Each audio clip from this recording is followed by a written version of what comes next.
Hey guys, it's Shye and welcome back to another video. As said in the last one, we are going to be talking about the newest champion that's about to come, and that is Octavia, the Indomitable. And in this video, I'm just simply going to give my overall opinions about her, what I think about her abilities, what I think about her in general, and just everything about her, to be honest. So yeah, let's get straight into the video.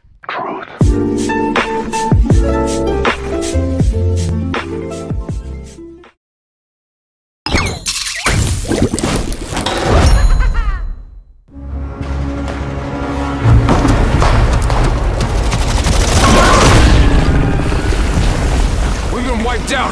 We can't hold.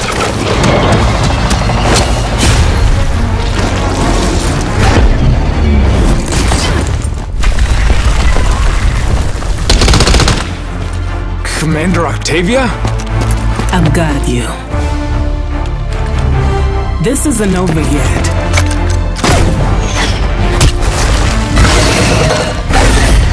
For the round!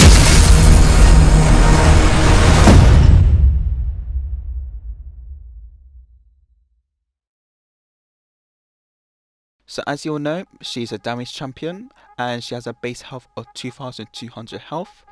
And what I'm mainly going to be doing is just talking about her abilities, the talents, especially her ult as well. And I'll be telling you what I think about it, what I don't like, what I like, I don't like, if I don't like it. And then I'll give my overall rating as a base for now. But yeah, first we're going to talk about her primary fire, and that's the marksman rifle.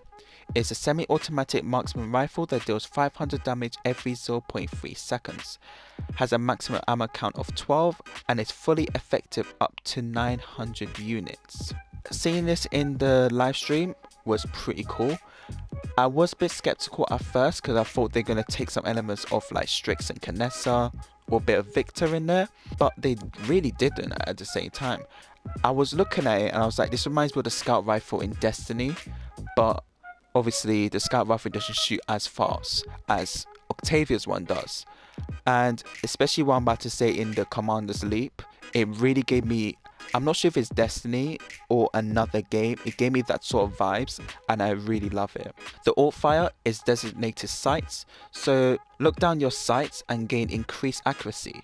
Your movement speed is reduced by 50%. Using this ability while you're in the air stops your movement, allowing you to fire up to 2.5 seconds. While active, this ability allows you to see enemies within friendly and enemy distortion fields. So it's a lot to say in this one, so I'm going to break it down a little bit. So with the designated sight, you're kind of like a Victor who's using his iron sight, or Vivian, Canessa, Strix, so you get a bit more accuracy.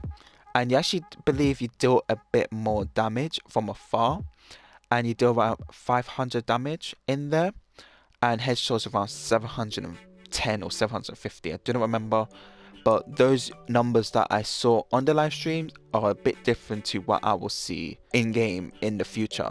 And also, just to let you know, you probably saw already, there's screenshots, there's videos of the live stream of Octavia, so whether I say, you guys see it as well, just get a bit more backup essentially. And obviously whenever you use an iron sight, your movement speed is reduced. It's quite obvious, you can't go the same speed. And another thing, this is related to your Commander's Leap, so I'm going to talk about Commander's Leap first before actually talking about the next thing with her designated sights. So with your Commander's Leap, it's similar to Buck, Tiberius, anyone that leaps. You leap into the air and gain control of the battlefield. Aiming down sights with your rifle will cause you to levitate in the air for up to 2.5 seconds. So this is a sort of combo right here. So if you use your commanding leap and in the air you actually aim down with your iron sights, or in this case designated sights, you will actually levitate in the air for 2.5 seconds and you're able to shoot enemies in the air. Bearing in mind that you're highly vulnerable, if people see you, you're literally a sitting duck to them if you do not pay attention. So you have to use it quite wisely, and that's what I really like. It does remind me of a game, it's probably Destiny, probably not, but it gave me that sort of vibes and I really love it. Really like the look, the feel that it gave when I saw it on the live stream, and I definitely say this is very different. I was thinking, oh, it's just a buck leap, nothing special. But then when they show what you can do with that leap, then it gave it that uniqueness that it needs, and I really love that. The next ability is Distortion Field, probably one of the most, I would say, how do I explain this, but worded abilities out there, but it's pretty simple to say. So it says on here, it creates an opaque dome that hides allies and prevents from seeing outside of it while inside. The ability lasts for 4 seconds. Enemy caught within the distortion field will have their movement speed reduced by 10%. So if you put your distortion field, you're able to see through it easily. Allies are also able to see through it easily. However, if you're the enemy, you can't see what's in there, and if you're in there, you can't see what's out there. This is exactly like the smoke screen for Shye before they changed it. That's literally the first thing I thought of when I was actually watching the live stream, is that it's just a simple, the old Shye smoke screen. So nothing too special about it, but I just loved the look of it, gave the little shattered glass feeling. When I first saw it, I actually thought it was a shield, and that's why I got a bit annoyed of the fact that damage is going to have a shield like Vivian, but a more powerful one that is a dome like Makoa shielding, but it's not, which is good in a way. So it's pretty interesting. And the best thing about it is that only Octavia is able to see inside that distortion field. Even if it's the enemy putting down so it blinds your sight, you can still see if you use the designated sights. So enemies trying to hide in there, they're not hiding from you, they're hiding from everyone else. So you can still rain fire on them, but the allies can't, because they can't even see who's in there and where they are. It can be easily countered, as they said, by a Tyra firebomb, or I believe someone else. Anyone that does a large AoE can counter Octavia's distortion field, so it's not OP, it's not too powerful. There is some counters towards it. And then finally, the ultimate, which is actually the weirdest ult I've ever seen. It's very confusing at first, but when they explained it, it kind of made a bit more sense. So it says here, rain down a laser barrage upon your enemies that deals 850 damage per beam. The creeping beam barrage is cast out in the devastating line in front of Octavia. So wherever she points, the line goes. If she points left, it goes left, right, right. There is no other way. The beam cluster is set up in 2 parts. A smaller targeting beam that deals 100 damage but destroys shields. If it makes contact and the larger damage... Oh gosh, I'm not speaking. If it makes contact and the large damaging beam that deals 850 damage. That makes no sense. Oh well. But yeah, so essentially she raised a barrage similar to Victor, however it's in a straight line and it has 2 sort of beams. One smaller, I'll say a slim beam, and one big beam. The big beam does 850 damage flat, and the smaller beam only does 100 damage. However, if it touches the shield, it is obliterated. There is no if but so, it is gone. It's gone. So that is pretty cool. I thought it was just damaging, and I was like, that's probably one of the most useless ults there. Like, what else can it do? And the good thing about that ult, when I was actually thinking about it, is that you can use it kind of distort the enemies and just break apart the team, because doing that will make the enemies scatter around trying to get away, and half of the time they can get hit twice for not paying attention. And if enemies are fighting, it forces them to move back because of that. And with shields, you can use it to counter Makoa's shield, Beric's shield as well, especially when he does his ult. So essentially not only Yagwov can counter, now Octavia can, which is a bit sad on Beric, even though he also received a nerf, reverting his health back to 3400, which it was before the buff, which is pretty hilarious when I think about it. But it is a very powerful ult when you think about it, and it does make sense, and I really like it. I'll definitely say they really thought about it. And when I saw the trailer, it did look very different, like very different. I thought it slowed down time, but it was just a slow motion for effect.